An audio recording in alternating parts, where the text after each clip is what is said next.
Praise the lord. మన ప్రభు అయిన యేసుక్రీస్తు మనల్ని ప్రేమించి ఈరోజు మనకిచ్చినటువంటి వాగ్దానము, నీవు గర్భము నుండి బయలుపడక మునుపే నేను నిన్ను ప్రతిష్ఠించితిని. ఇర్మియా గ్రంథము 1వ అధ్యాయము 5వ వచనము. దేవుడు ఇర్మియాని ఒక ప్రవక్తగా ప్రతిష్ఠించాడు. అది కూడా ఎప్పుడంటే తల్లి గర్భము నుండి బయలుపడక మునిపే ప్రతిష్ఠించాడు.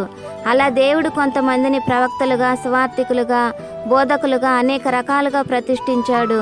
అయితే వారిని మాత్రమే కాదు, మనందరినీ కూడా క్రీస్తు రక్తంలో ప్రతిష్ఠించాడు. ఎందుకంటే యేసు నిజదేవుడు అని ఎరిగినది మొదలుకొని మనము పరిశుద్ధంగా, పవిత్రంగా మనం జీవించాలని దేవుని కొరకు, ఆయన పని కొరకు మనల్ని ప్రతిష్ఠించాడు. కాబట్టి మనం దేవుని పని కొరకు ప్రతిష్ఠింపబడిన జనాంగముగా అన్ని వేళలా ప్రార్థిస్తూ, వాక్యానుసారంగా జీవిస్తూ, కడవరకు నమ్మకంగా మనం జీవించాలని ప్రతి ఒక్కరిని ప్రతిష్ఠించాడు.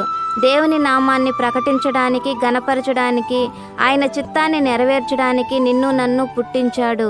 ఇకనైనా ప్రభు చిత్తాన్ని గ్రహించి ప్రభు పని కొరకు మనం జీవించగలిగితే ప్రభువిచ్చే గొప్ప బహుమానమును పొందుకోగలుగుతాం. అట్టి గొప్ప భాగ్యము ప్రభు మనందరికీ అనుగ్రహించునుగాక.